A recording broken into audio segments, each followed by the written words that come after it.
श्री स्वामी समर्थ. सर्वांना माझा नमस्कार.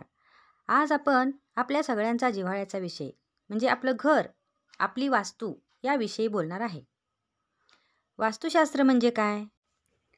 वास्तुशास्त्र म्हणजे जेव्हा आपण राहण्यासाठी, आपल्या वापरासाठी किंवा अन्य कोणत्या तरी गोष्टीसाठी सृष्टीतील, निसर्गातील एखादा छोटासा भाग किंवा एखादा छोटासा हिस्सा आपण जेव्हा 4 भिंती किंवा छप्पर यांच्या साहाय्याने बंदिस्त करतो, तेव्हा काही विशिष्ट नियमांच्या साहाय्याने रचना उभी करतो, त्याला वास्तुशास्त्र असे म्हणतात. थोडक्यात सांगायचं झालं तर वास्तुशास्त्र हे एक प्राचीन भारतीय वास्तुकला आणि बांधकामांचे शास्त्र आहे.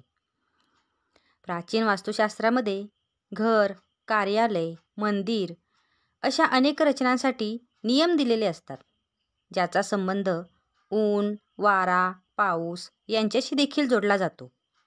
पण आपण जर का बारकाईने वास्तुशास्त्राचा अभ्यास केला तर आपल्या लक्षात येईल की आपल्या पूर्वजांनी, ऋषीमुनींनी वास्तुशास्त्रांमध्ये दिलेल्या प्रत्येक नियोजनामागे एक वैज्ञानिक दृष्टिकोन आहे.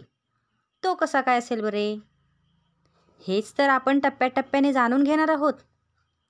वास्तुशास्त्र नेमकं कसं कार्य करतं? वास्तुशास्त्राच्या नियमानुसार तयार केलेले घर, कार्यालय, कारखाने अशा अनेक प्रकारच्या वास्तुरचना आपल्याला सुखसमृद्धी, शांतता व आरोग्य मिळवून देतात.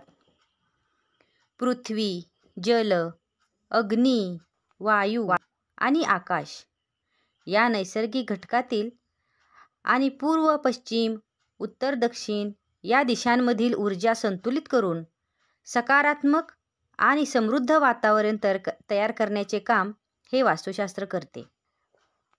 वास्तुशास्त्राबद्दल सर्व माहिती, समस्या आणि उपाय हे जाणून घेण्यासाठी आपल्या चॅनलला लाईक करा, शेअर करा आणि सबस्क्राईब करा.